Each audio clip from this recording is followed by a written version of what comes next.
Ferrari's Charles Leclerc was supposed to be Max Verstappen's worthy adversary this season with how the two looked at the first race of the season. But we're one race away from the summer break, and Charles has now fallen way off Verstappen's pace in the drivers' standings, all thanks to his untimely shunts and his team's strategical and engineering blunders. So what caused Leclerc's recent shunt at the French Grand Prix? Was it really his fault? Or is it just a cover-up to not make the team look bad? Is Ferrari competent enough strategic-wise to give their drivers the best shot of winning it all this season? Well, you're going to have to stick around to find out. But before we get to it, consider subscribing to the channel, as we upload 4 videos every week at the minimum, just to keep you updated on the latest happenings in the F1 space. Now that's out of the way, let's get to it. The French Grand Prix looked like it was set to be another classic between Leclerc and Verstappen during the early stages of the race, with Verstappen consistently being within Leclerc's DRS range. But that would not be the case, as we all know by now that Leclerc would spin out of the race lead at lap 18 and be forced to retire from the race. During the incident, the team's radio conversation would be broadcasted, which would pick up Leclerc saying, "I cannot go off throttle." This statement made many believe that the problem for Leclerc's shunt was the same problem he faced during the Austrian Grand Prix, where the Monegasque would report to the team that his throttle would get stuck. This would seem to be supported by his race engineer's reply, who would say, "Now it's at 0%, which would imply that his throttle pedal had finally unstuck itself.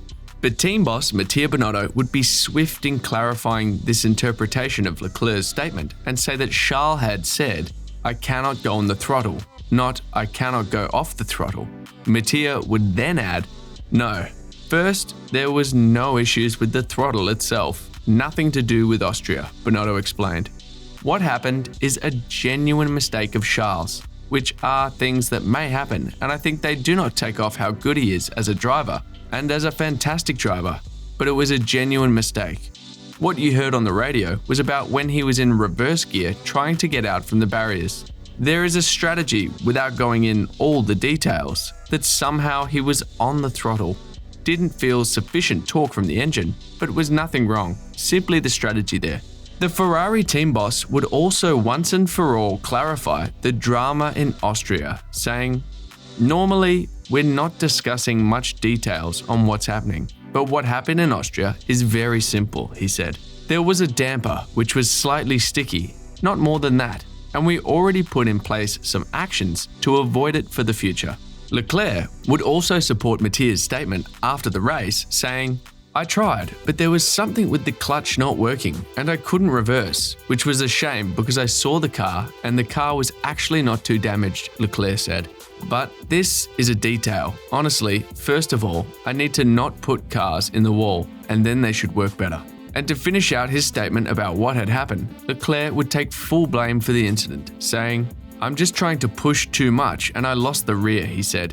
"It's been a very difficult weekend for me. I struggled a lot with the balance on the car, like obviously Paul Ricard, but when it's warm like this, it's very difficult to be consistent, and it's been very difficult to put laps together, and I did a mistake at the wrong moment." Now, although Leclerc and Binotto's statements are consistent, many fans and pundits are still holding on to Leclerc's race engineer's statement of the throttle finally letting off as proof that there may be problems within the F175 that the team just does not want to disclose. But in the end, we'll never truly know.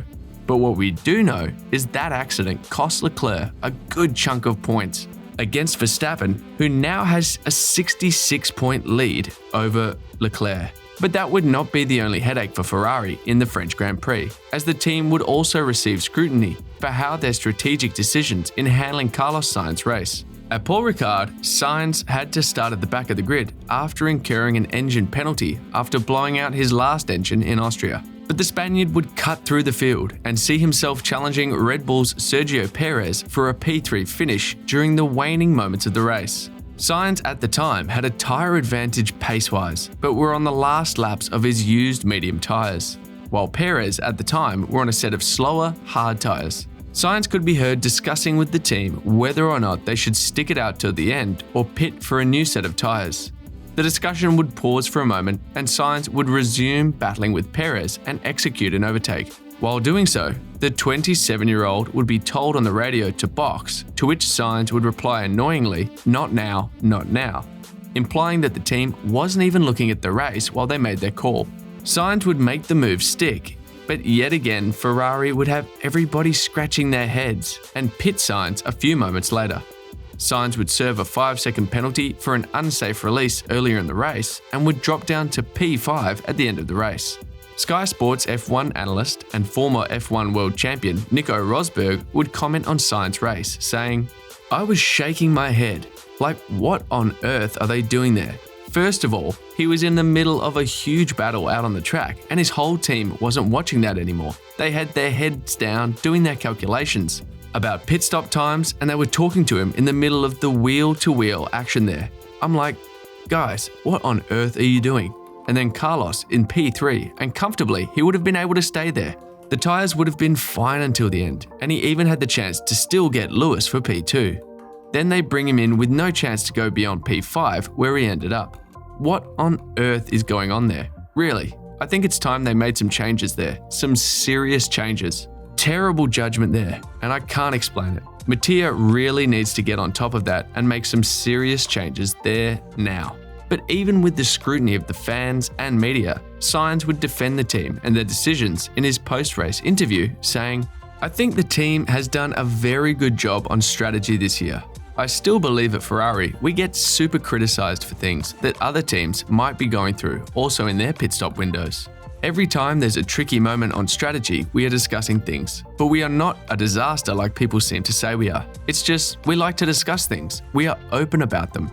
Yes, I was in the middle of an overtake, but the team believed that was the right lap to stop and come back through the field.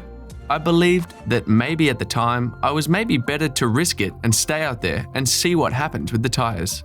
Even if it was a medium tyre on the limit of the life, but I had just made it to P3 and I saw a podium position. I thought if I make these tyres last, maybe I can finish on the podium, but we will never know. It was a feeling. The team has a lot more data on the computer. They have a lot more numbers to go through. And if they made that decision, I'm 100% convinced they made it with the best of intentions and the best of spirits." Team boss Mattia Binotto would also double down on the team's decision, saying, "We don't feel it's the right choice. We're pretty sure it's the right choice," Binotto explained. Because at the time, he was short on tyre life, so it would have been really risky to go to the end. We don't think he would have had the pace still to open the gap to 5 seconds because he had a 5-second penalty at the time. And by stopping, he did as well the fastest lap, which is certainly a point which was granted. So I think that was the safest and the right decision to take. And there you have it, guys. So what do you think? Did Charles try to cover up the team's deficiency, or was it really just a mistake Charles has to live with? And do you trust Ferrari to make the right decisions to give both Charles and Carlos the best chance of winning? Let us know in the comments section below. And as always, don't forget to like and subscribe to the channel if you haven't.